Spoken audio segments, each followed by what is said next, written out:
Monty Don made this look a lot easier. Welcome back to another bumper episode of the shenanigans, malarkey, tomfoolery and staggering ineptitude we call learning the good life.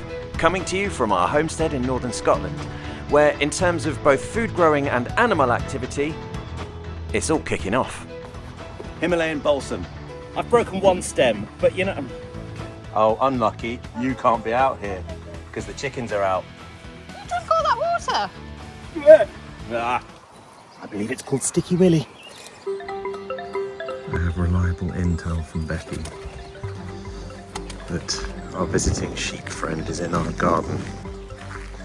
And whilst we're happy for you to visit, mate, I think I do rather have to draw the line at you coming and munching our vegetables. Yes, I don't think we want you in here, thank you. Off you pop. And let's make sure we get some distance between you and our kitchen garden. Yeah, get back over there, you. You. All right, ladies, you just start having a little free range. Yeah. It's a bit wet, so there might be some slugs and snails for you to root around for. You might recognise Bluebell nearest to me, who is the chicken who cost me a huge vet bill and then got better on her own. Cool, glad to see you well.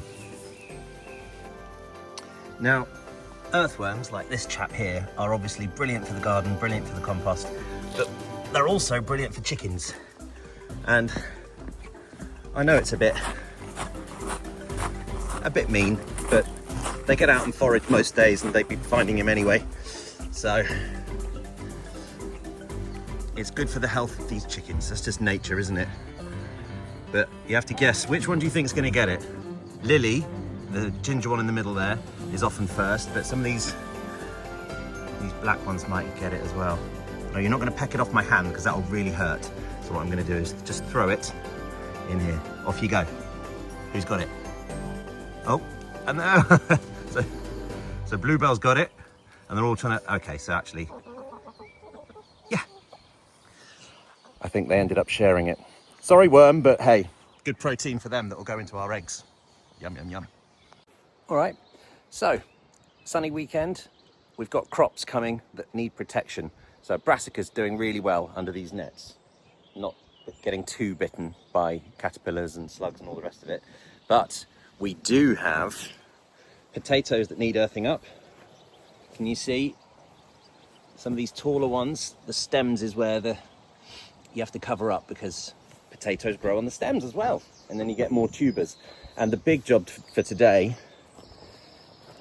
is these guys. These are, I'll get my shadow out the way, this is our best strawberry crop yet, shaping up to be anyway. But last year we didn't protect our strawberries, and you can probably guess what happened. Hello, all the birds around here. Blackbirds in particular like them, I gather.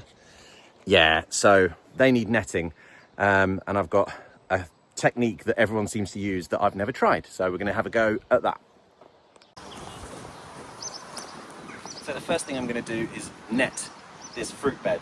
So obviously we've got our strawberries, raspberries, and there's some red currants, I think it is, at the end there. What are they?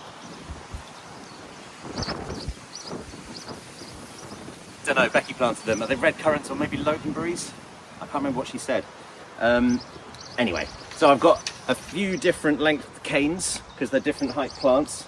And the technique that I've never tried, but I keep seeing everyone doing, most notably, of course, Monty Don, who's fast becoming a guru, is you bung one of these on, and of course then the net goes over the top, and it has the effect of looking quite charming as well. So let me get to work. I've never done this before. As always, it's learning the good life, not expertly creating the good life. But hey, give it a go. That's the only way I learn. Himalayan balsam, we've got it everywhere, but it comes up really easily, so whenever I see one I just yank it up.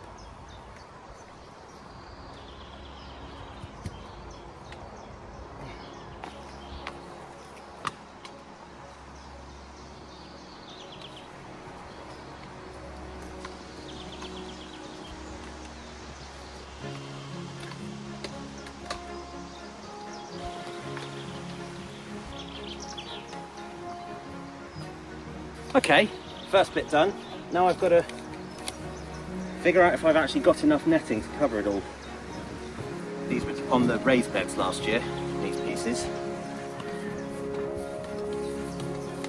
It's long, but it's narrow. Oh, it's more in one piece, right, okay. Oh, this is going to be a bit of a botch job then. Alright, so that's that long.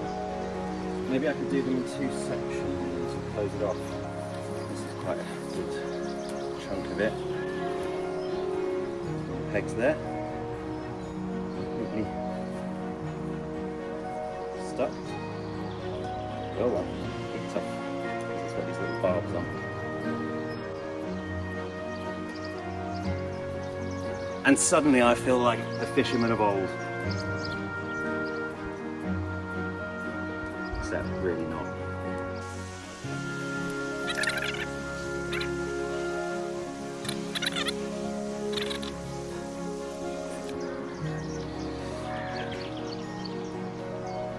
Oh, that's fun.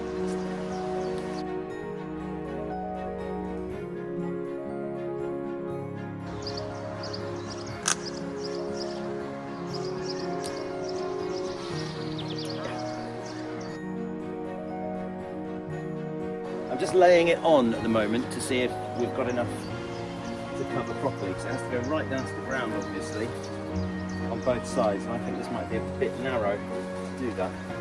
I'll tell you what, it's a finicky job for one person. I've got wasps in the shed. I've just seen them going in the hole. Oh, rubbish. Don't sting me. So we're definitely going to have to do these in 2 bits, but I want to get the strawberries protected ASAP. So I'm going to peg this one in, I think. And then I might need Becky's help for the tall one. It probably doesn't actually have to be that tall, to be honest. There we go. What a clever little system. Oh no, I've got stuck. There. So let's start at the back. Is it going to stretch? Not quite. But I mean, it will if I get this in a bit further.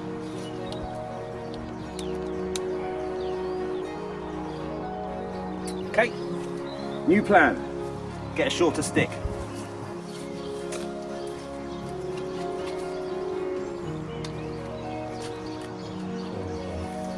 Go on then. Yes. And then that can go down to the ground. Hopefully, yes. The ground, yes. And pretty much to the ground. Yeah, okay, let's get these guys in. I think that is going to be fine, but I'm going to go and get some more pegs. Hardware staples, or landscape pegs. Remember when I was deer-proofing the trees in the orchard? I got some of these left over. I knew they'd come in handy. Today is your day. I don't think a blackbird's going to be able to get under there. Or any other kind of bird for that matter.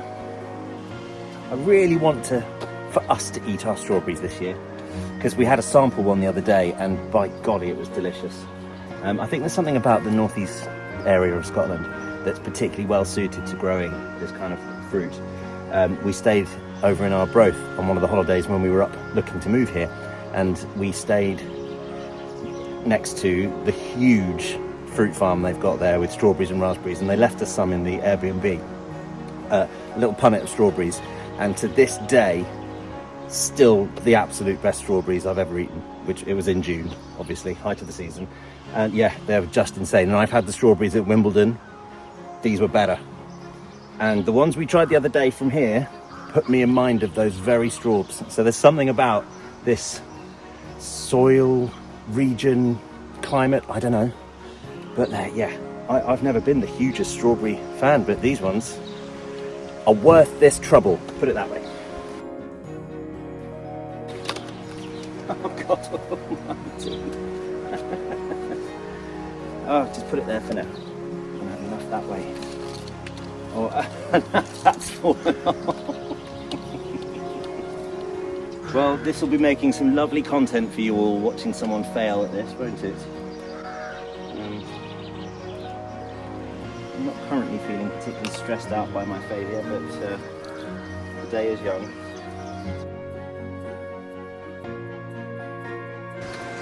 I'm really trying my hardest here, guys.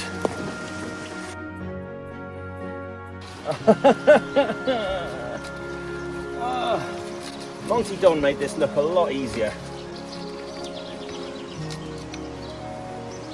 The liar. You lie, Monty.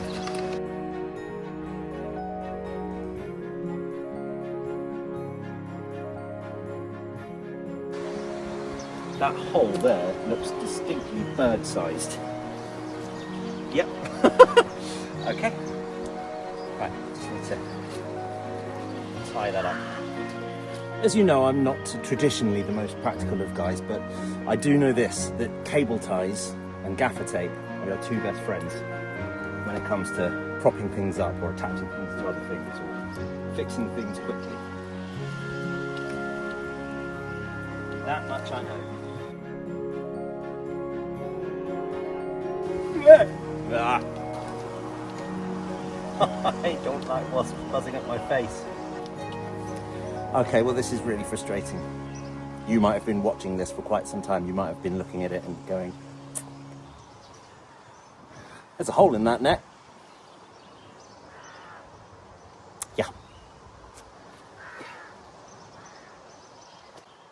Ah, well, at least it's fixable. Go and get another cable tie. So here's what I'm thinking. I don't massively want to do this every year. I mean, it looks pretty charming, but I don't really want to do this every year, so I think what might be the way forward might be to make a more permanent fruit cage featuring some slightly harder mesh and a wooden frame.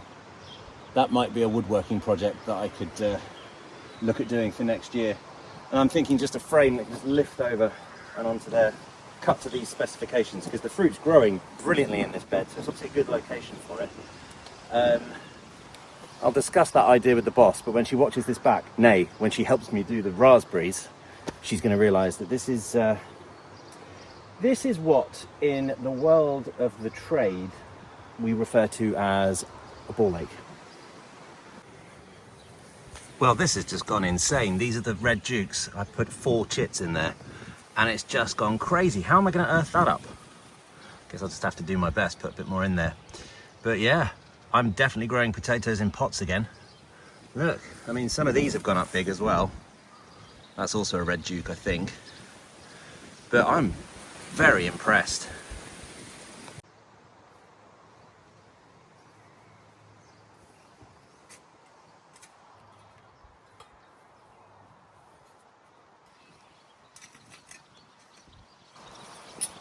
Do you remember I purposely left this ridge here that I dug out so that when this bit came along, it'd be easier to have some loose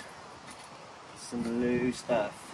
It's not an exact science, as you can tell, but the more of it I can get covered of the stem, then the more potatoes we'll get in the long run.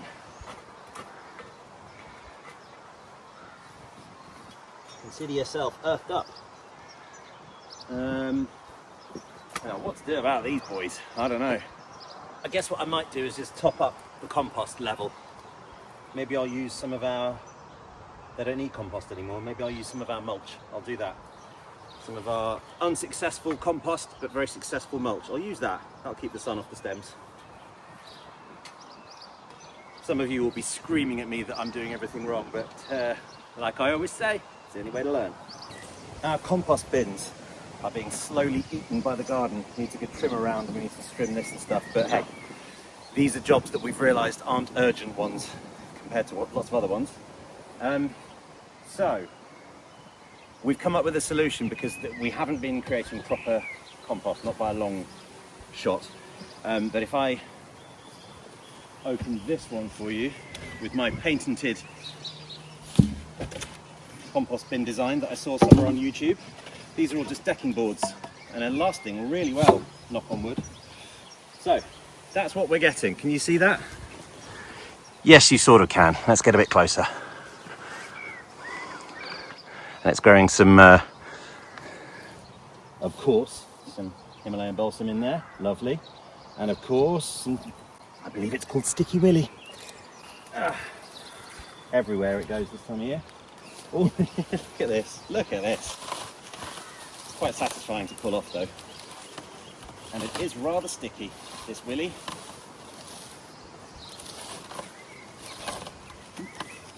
It just flew into my ear. Don't do that. Anyway, I'm getting distracted by other jobs. So yeah, this is what we've had so far. So it's a bit of grass clippings, a bit of plant matter, and that's Elderflowers, and mostly the chicken bedding. So you can see what we're getting. Oh, nice heater in there. There you go, that's what we're getting. Not exactly proper compost. Bit better, a bit further down you go, but it is a decent mulch, and it'll be good for the job I'm using it for earthing up those potatoes in the pot. But yeah, I think the solution is going to be, because we produce chicken bedding all the time, of course, we're going to keep this far one for the chicken bedding only, just chicken bedding. And then in here we can then control the amount of bedding we put into our mix, but have more different brown matter and green matter. I don't think we're far off doing it right, but we're not there yet. I reckon that's enough. As I mentioned before, I'm incredibly proud of this compost bin arrangement. These were left over, these decking boards, everything was free. I got 7 pallets from the farmer next door for free. So all it cost me was the screws, which I already owned. Screwed the pallets together in this format, and then had some spare timber that I put along here.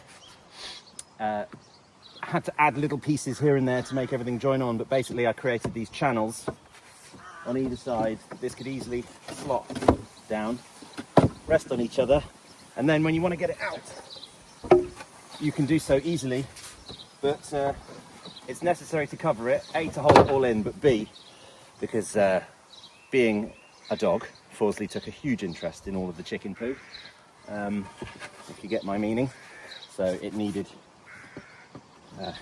covering up. There we go. Still really sturdy, still doing well. We're on, what, year 2, year 3? Yeah.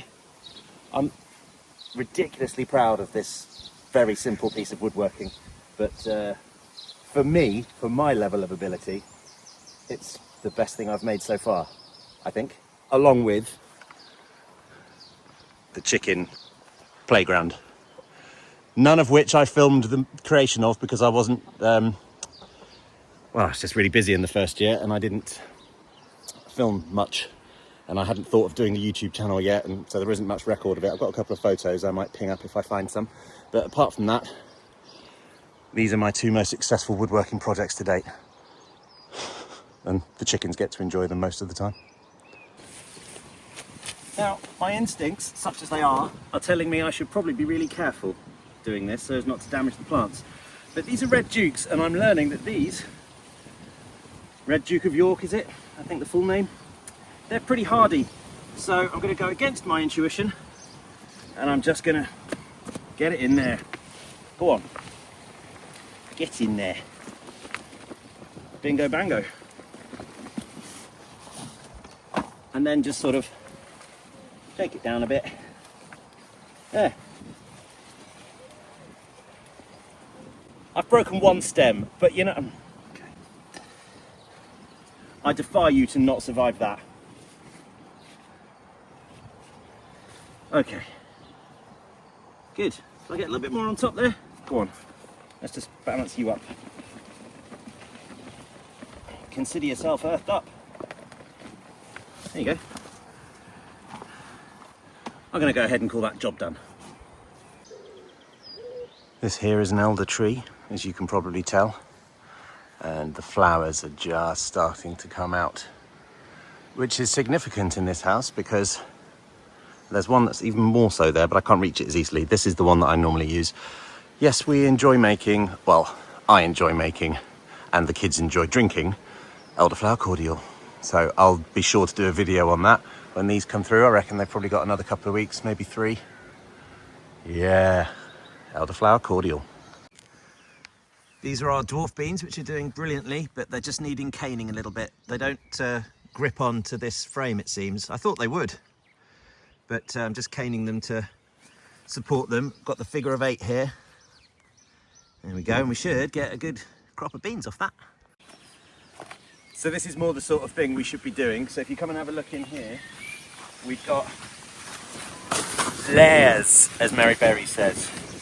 So I've just cleared some of the Himalayan balsam, and we've got some green waste from we were just doing a bit of planting out from the greenhouse. There's some nettles that we picked.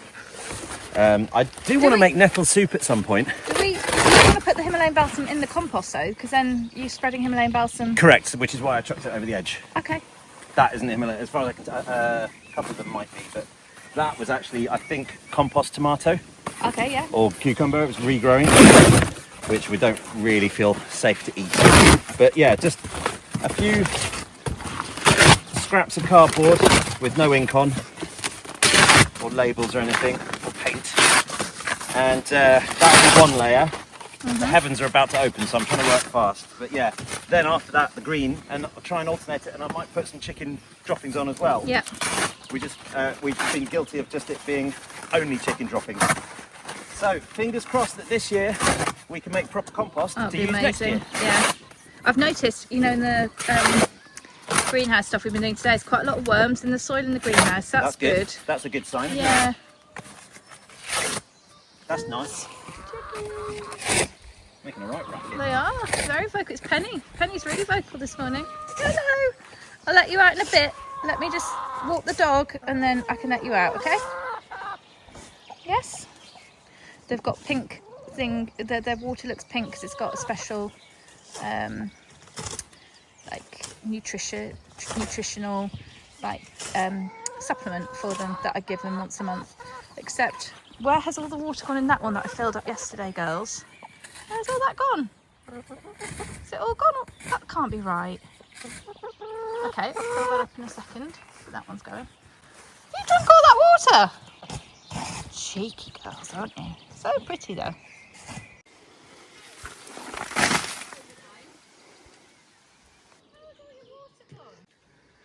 And a bit of chicken poo bedding. Why not, eh? Okay, the chickens love this bit, scratching around here. Except they've gone. Except now they've gone over here, but they were scratching around, as you can Yeah, they probably were. see.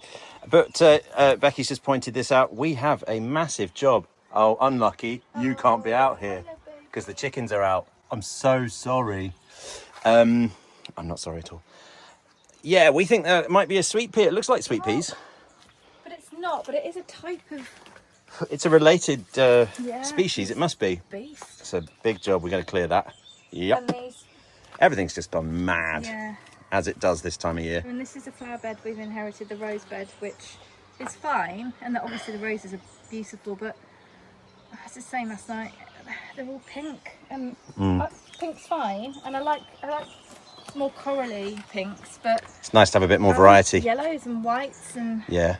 peach I don't even want to be thinking about these banks though. God.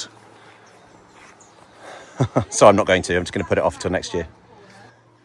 I like all these foxgloves everywhere. Yeah, they're lovely. This is it's going over now. It's like what are they called? Like an Orchid. original English species Oh. rose. Oh, okay. Can't remember what they're Heritage rose, is it? kind of. It's they're the kind of natural old English ones. Okay. So you can see what it's supposed to look like. Guys, why can't I come out? Come on, boy. Because you'd kill those. Anyway, so long, Rebecca. Goodbye.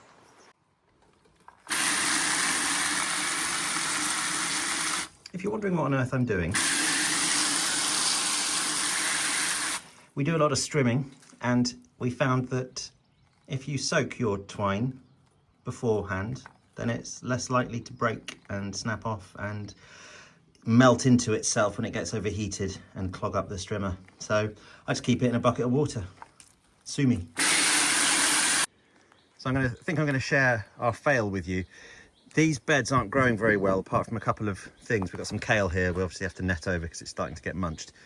But we've realised we had weed membrane under here, and it's only got like 5 centimetres of soil, and these perpetual spinach and Swiss chard, things like that, they want at least 10 centimetres, some of them 30 centimetres, and we just haven't allowed them space to grow, basically. So that's lesson learned. I'm going to break through the weed membrane so that they can access the soil underneath, but it'll still be doing its job for the rest of the place. So I think that's probably the right solution.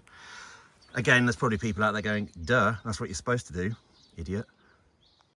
Well, the learning continues and will always be going on here.